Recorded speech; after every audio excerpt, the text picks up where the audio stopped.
Chers internautes, chers abonnés de cette chaîne JDM Télévision Officielle, merci une fois de plus de nous faire confiance et bienvenue à cette émission. Je ne dirais pas que c'est une émission, c'est cet échange entre nous et vous. Pour aujourd'hui, avant de commencer cet échange, j'aimerais être vraiment bilingue, en le français, en le lingala. Avant toute l'émission, je vais vous demander une chose. Vous entrez sur la chaîne, vous vous abonnez à notre chaîne, vous cliquez sur la note, la cloche plutôt des notifications pour ne rien rater de tout ce que nous sommes en train de poster comme vidéo dans cette chaîne YouTube JDM Télévision Officielle. Et vous êtes déjà nombreux à vous abonner, continuez à vous abonner, continuez à nous laisser vos commentaires, ça nous fait énormément du plaisir. Aujourd'hui, nous allons parler de l'enseignement en République démocratique du Congo. Nous allons parler de la gratuité de l'enseignement, nous allons parler de la grève des enseignants, et puis nous allons parler, toujours dans ce cadre, de la prise en charge des élèves. Parce que les élèves en ont marre de rester à la maison. Si pas de rester à la maison, d'aller à l'école sans pour autant étudier. Les élèves en ont marre, je vous dis. Alors aujourd'hui, Elo Potoroloba, Nabineza que Bana Kelasi, Balobi que Balembi, Balingi bazwa responsabilité na bango na maboko. Nous a décrété la gratuité de l'enseignement de base sur toute l'étendue de la République démocratique du Congo conformément à la Constitution. Parce que la Constitution exigeait enseignement de base et là il y a au félé. Enseignement de base et là il y a au félé. Et maintenant, enseignement de base, est-ce que ça évolue bien? Je ne sais pas. Quand je dis que ces élèves se sont pris en charge, ils sont fatigués de rester à la maison, Kenda qui n'a l'Assemblée nationale, n'a parlé du peuple, siéger parler du peuple, pour na koloba na député que tolembi ko fanda na ndaku, tolembi ko kende, mais école totangate. Parce que la réalité c'est ça. La réalité c'est ça. Le ministre Tony Mwaba a voulu intimider les enseignants. Mais j'aimerais quand même qu'avant de continuer, peut-être la non bana kela sinde bakenda qui quoi siéger parler du peuple pour n'appuyer ça va député, ils en ont marre et puis nous allons rentrer pour commenter. C'est parti.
bien. Voilà, vous-même, vous avez vu les images. Bana kelasi, bakei na palais du peuple.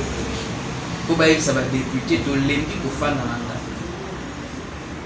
le ministre Tony Mwaba, qu'est-ce qu'il avait dit à la rentrée scolaire?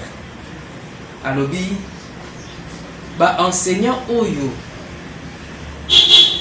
continue à se couper, kende na école, la enseignant bazoya na école te, bazo ça la grève disons. Batie bango na liste, désactiver bango na liste de pays, remplacer bango na NUO bazalaki na école wana. Oh Dieu Tony, on doit être quand même sérieux. On doit être sérieux dans ce que nous sommes en train de faire. Je sais que vous êtes un professeur d'université, vous êtes très intelligent. Mais vous savez quand même, il y a une procédure pour désactiver un fonctionnaire de l'État. Pour la mukaka na tongote pour la muki olali la muki bon na longoli bino na remplacer bino na batu misusu. Mais non, ça ne se passe pas comme ça. Et surtout vous êtes juriste, vous êtes avocat, vous connaissez le droit, vous connaissez la loi. Que dit la loi en la matière? Le problème est que zawana te. Enseignant balobi boyo le ko lingi wa intimider biso, ça va to sungayo. Vous savez qu'est-ce que ces enseignants là font? Enseignant bakolata na tongo basokoli balati ba une école. À côté na kata salle de classe, bonjour, bonjour, vous allez bien, asseyez-vous. Voilà la pongi. Bana balali pongi ti 12h et beti ngengengengeng beti aller rentrer à la maison. Tous les jours ça se passe comme ça. Tous les jours je vous dis ça se passe comme ça. Moi j'avais mon enfant bandé autant en école à gratuité.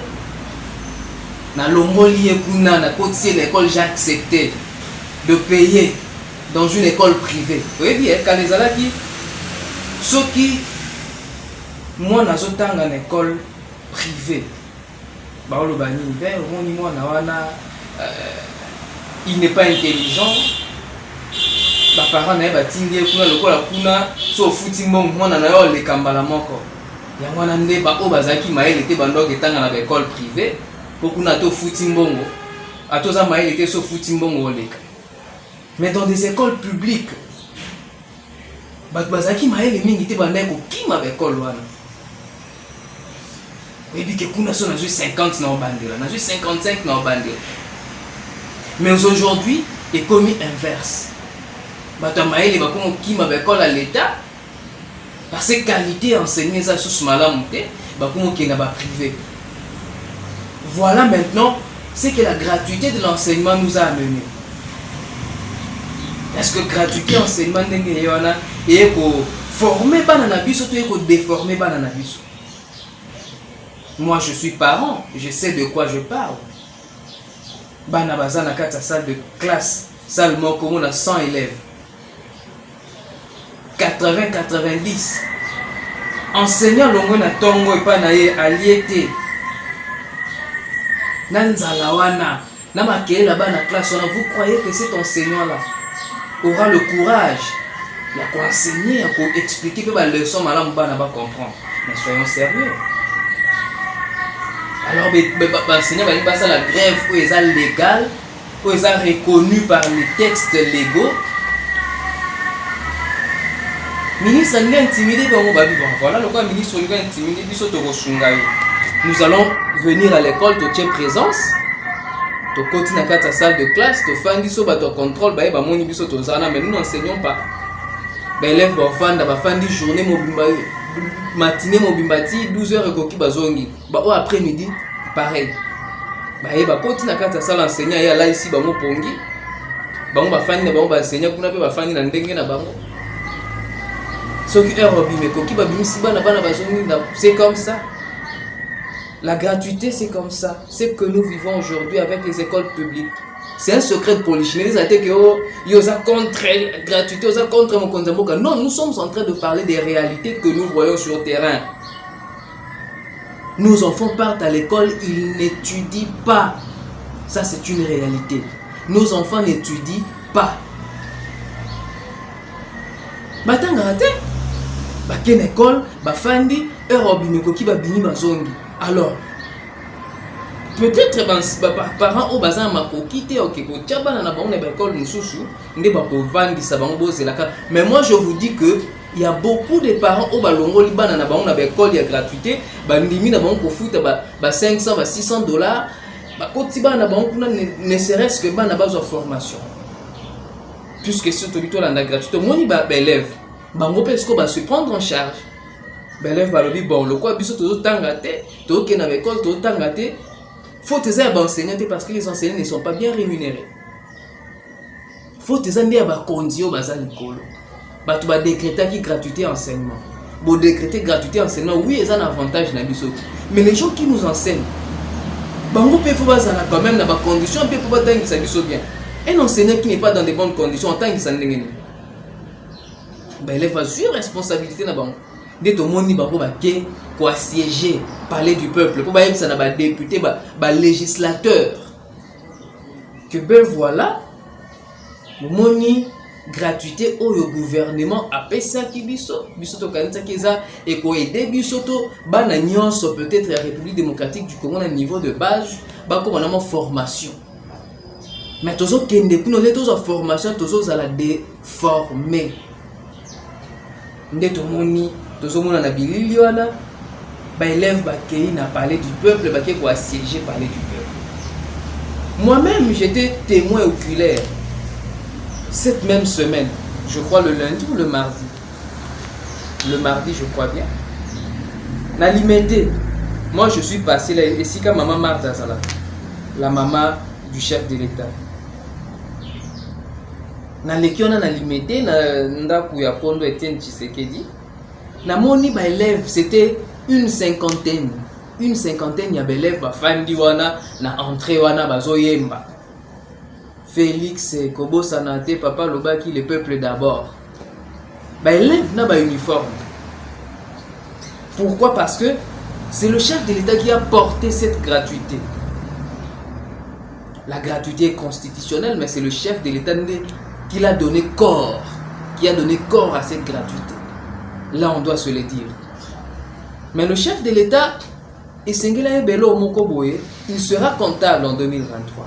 La gratuité de l'enseignement sera parmi les éléments qu'il devra défendre en 2023. Alors, ceux qui gratuité enseignement, ils ont qui malamonté. Ceux qui élèvent batanga qui malamonté. Ceux qui enseignent qui payent malamonté. Ce n'est pas Tony Waba qui sera comptable devant le peuple. Ce n'est pas Willy Bakonga qui sera comptable devant le peuple. C'est vous le chef de l'État, Félix Antoine Tshisekedi. Bino yonde mtoke na peuple yebisi bango moni na yebisa ki bino gratuité de l'enseignement omoni gratuité esimbi ba bakisa yo manda mosusu mais soko ke kuna et que gratuité ngo o décréta ke simbi te omoni ke ndo za pardon yango na ba élève wana bakenda ki po ke yebisa maman Marthe maman le quoi papa za la ressource te maman Marthe omoni gratuité moi na yo apesa ki biso simba te na kanise lo moko sexy ngai.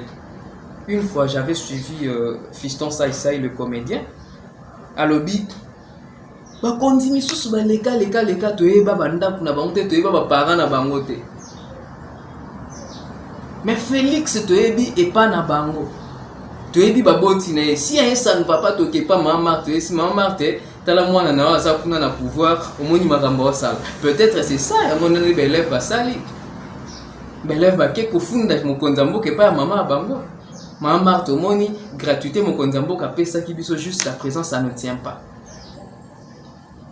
Alors, le chef de l'État, Azomona Yemoko, je crois, dans le conseil des ministres, le ministre avait dit qu'il y avait 40 000 francs dans l'enseignement. 40 000 francs, c'est insuffisant. C'est insuffisant. Dans un exemple, enseignant mon corps, à 5 balles. À 5 balles. On va terminer par là. Il touche combien? On m'a dit que c'est 90 $, 90 $, donc 180 000 francs. À 5 bana.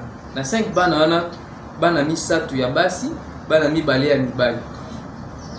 On suppose avec 5 bana, filles comme garçons, enseignant, il faut louer ndaku moko ya minimum 3 chambres et salon. minimum 3 chambres et salon. Alors, na Kinshasa awa na ba commune reculée ndako 3 chambres et salon. So nous ndako 3 chambres et salon na ba commune reculée na tanga te ba kombo ba commune po ezaki au marginalisé commune na biso. Na ba commune mo eza reculée na ba milieu mo eza reculé. 3 chambres et salon, tu peux avoir ça na $120. Na ba quartier UP, 3 chambres et salon, c'est dans des 300, 400, $500. Tout de suite, quand na ba bidonville wana, $120 pour la 3 chambres et salon. Collier à chaque jour. 5 bannes.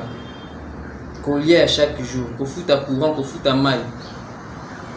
Alors que lui, il ne gagne que 180 000 francs, $90. $90, on est coquille à tambongo et au foot à loyer. Alors, mutabongo zo yebisanga na tongo la muki, akei aketangi sapina courage nyonso, azongi à se bomber poitrine. Moi, je suis enseignant. Pourquoi nous marginalisons nos enseignants? Sauf qu'un député national touche $11 000 américains. Un député national touche $11 000 américains.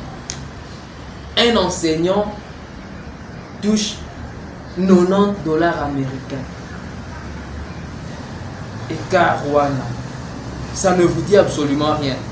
Et ceux qui vont enseigner, ça la grève va revendiquer, va droit na bango, to bandi ko intimider, on va vous désactiver, on va faire ceci, on va faire cela. Voilà un peu ce que j'avais à partager avec vous, puisque nous avons vu nous tous comment est-ce que ces élèves-là sont allés au palais du peuple. Ils ont assiégé le palais du peuple pour n'approuver le bas, n'a pas député que Tolembi, soit qu'au fan d'Ananda, soit qu'au Kende l'école, qu'au Tangate. C'est ça le message que ces enfants-là ont passé. Quitte à vous maintenant les autorités de prendre les responsabilités en main. Totika ko intimider ba enseignant to benga bango na table de négociation. To ba nyonso na rentrée scolaire nyonso grève ezalaka. Banda biso to banda ba mikie. To tanga grève ezalaka chaque année. Alors je ne sais pas comment est-ce que vous voulez intimider les enseignants cette année. Donc to benga ba enseignant na table de négociation. To yokana, to trouver un terrain d'entente. Ba enseignant ba zongela kotangi sabana et puis to assurer salaire na bango ya malonga pour que batangi sana motema nyonso. Voilà un tout petit peu ce que moi j'avais à partager avec vous. Je vous rappelle, abonnez-vous à cette chaîne. N'oubliez pas activer cloche de notification de sorte que ce qui va vidéo est côté aux alaka déjà notifié que vidéo mon côté. Salutations spéciales et merci à l'un de nos abonnés également, Elvis Meti. Je crois qu'il est en train de nous suivre. Merci à vous. On se retrouve à la prochaine.